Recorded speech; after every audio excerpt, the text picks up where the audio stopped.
Serangan Israel terhadap rumah sakit Nasser di Khan Yunis yang menewaskan 20 orang, termasuk 5 jurnalis media internasional, masih terus jadi sorotan. Di tengah gemuruh serangan dan krisis kemanusiaan, relawan Mercy masih terus berada di garis depan. Dan kami update informasi soal Gaza hari ini. Bergabung bersama kami ada Marisa Nuriti, relawan Mercy yang saat ini berada di Yordania. Saya sapa langsung Marisa, selamat sore waktu Jakarta. Selamat sore Mbak Puspa.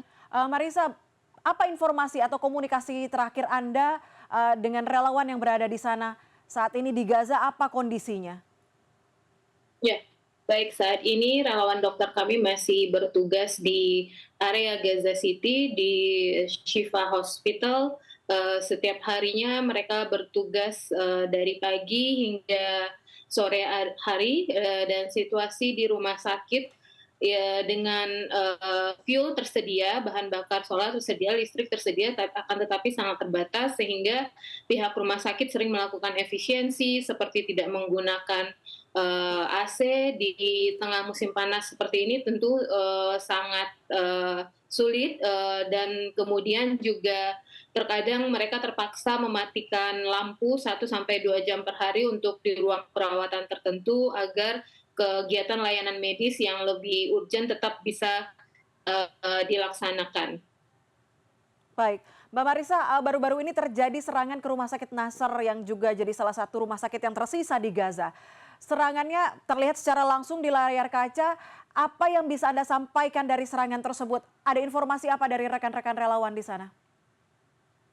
Iya, seperti yang kita lihat sendiri video yang beredar bahwa serangan ini adalah double tap strike, penyerangan 2 kali pada titik yang sama dan tentu saja ini adalah tindakan yang sangat bertentangan dengan international humanitarian law karena rumah sakit adalah daerah yang wajib dilindungi, begitu juga dengan jurnalis dan tenaga medis yang berada di sana. Jadi serangan pertama itu terjadi sekitar jam 10 pagi waktu Gaza, beberapa menit kemudian sekitar jam mungkin 10.15 atau di bawah 15 menit itu terjadi lagi serangan kedua di mana menargetkan tim penyelamat dan tim medis yang sedang berusaha menyelamatkan korban dari serangan pertama.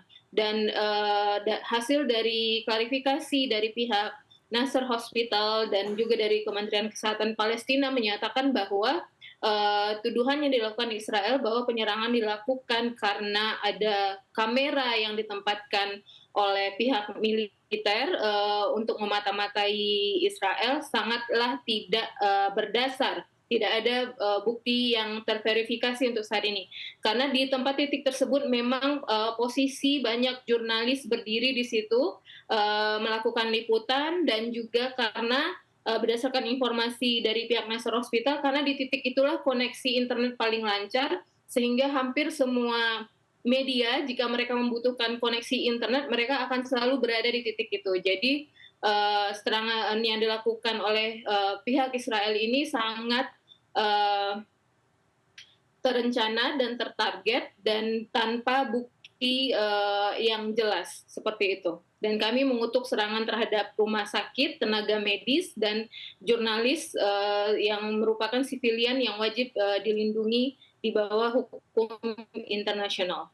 Baik, Mbak Marisa, karena saat ini Rumah Sakit Nasser kondisinya sudah lumpuh begitu. Apakah kemudian sejumlah pasien dirujuk ke Rumah Sakit Shifa di mana relawan Mercy berada? Posisi rumah sakit Nasr adalah di daerah selatan. Saat ini masih berfungsi walaupun partially function. Dan memang jika terjadi korban mass casualty incident di mana korban pengeboman Israel datang dalam waktu yang bersamaan dalam jumlah yang cukup banyak, seperti biasa Nasr Hospital akan kewalahan menangani korban tersebut dan biasanya akan di-refer ke rumah sakit sekitar di selatan, field hospital di dalam hal ini ada beberapa field hospital yang bisa mensupport untuk menangani korban dalam jumlah yang juga sangat terbatas. Akan tetapi Kementerian Kesehatan dan organisasi internasional lainnya kita berusaha bahu membahu untuk menangani setiap korban dari genosida ini. Baik. Kita berbicara soal krisis pangan sekarang Mbak Marisa, data sampai hari ini ada 303 meninggal dunia akibat malnutrisi. Malnutrisi di garis bawahi. Separah itukah? Apakah memang akses bantuan ini sudah sesulit itu untuk masuk ke jalur Gaza? Saya rasa tidak perlu dipertanyakan lagi separah apanya. Kita sudah melihat sendiri di media dan bahkan IPC sebagai International Committee yang mereview tentang famine ini juga telah menyatakan bahwa telah terjadi famine di Gaza berdasarkan protokol mereka dan didukung oleh banyak pernyataan dari organisasi internasional lainnya. Dan terkait kita bisa lihat sendiri bahkan warga Gaza sendiri menyatakan bahwa saat ini mereka tidak memiliki pilihan untuk hidup, yang ada di depan mata mereka hanya mati karena bom, atau mati perlahan-lahan karena penyakit, atau mati perlahan-lahan karena kelaparan. Karena saat ini jumlah bantuan yang seharusnya dibutuhkan itu 500 sampai 600 truk per hari, dan jumlah itu tidak pernah tercapai sama sekali. Jadi kondisi saat ini sudah sangat memprihatinkan, bahkan tidak dengan bom pun warga Gaza akan dengan kondisi penyakit yang tidak bisa diobati, kelaparan yang terus berlangsung, maka mereka akan mati perlahan-lahan dengan kondisi seperti itu. Oke, akses bantuan sudah sangat sulit masuk, mati perlahan tanpa bom. Ini karena nutrisi, tidak ada makanan, tidak ada air minum yang tersedia di sana untuk warga Gaza untuk bertahan sampai dengan titik ini.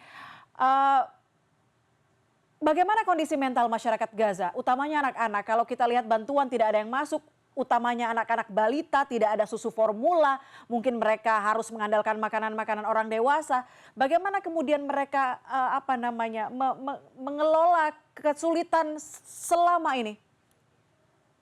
Iya, untuk kondisi anak-anak di Gaza saat ini bagi kami sangat memprihatinkan.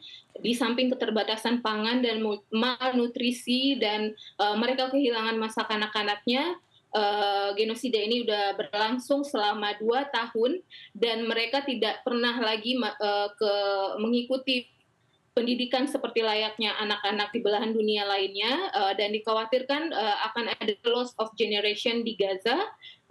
Oleh karena itu penting di sini bahwa ceasefire segera diwujudkan dan bantuan kemanusiaan sudah harus masuk dalam jumlah yang lebih banyak lagi sehingga kondisi ini tidak terus memburuk. Baik, genosida ini yang harus didengarkan oleh seluruh masyarakat dunia, pemimpin-pemimpin dunia harus mengetahui, harus bergerak cepat bagaimana bisa memberantas genosida ini supaya tidak lagi terjadi. Ada banyak anak-anak yang mati di sana. Mbak Marisa Noriti, relawan Mercy, salam kami untuk relawan-relawan Mercy yang saat ini berada di garda depan di jalur Gaza. Terima kasih dan kita tunggu seperti apa nanti aksi-aksi yang luar biasa dari masyarakat Gaza, melihat masyarakat dunia maksud kami, melihat apa yang terjadi di Gaza sampai dengan hari ini. Terima kasih banyak Mbak Marisa. Selamat sore. Terima kasih. Selamat sore.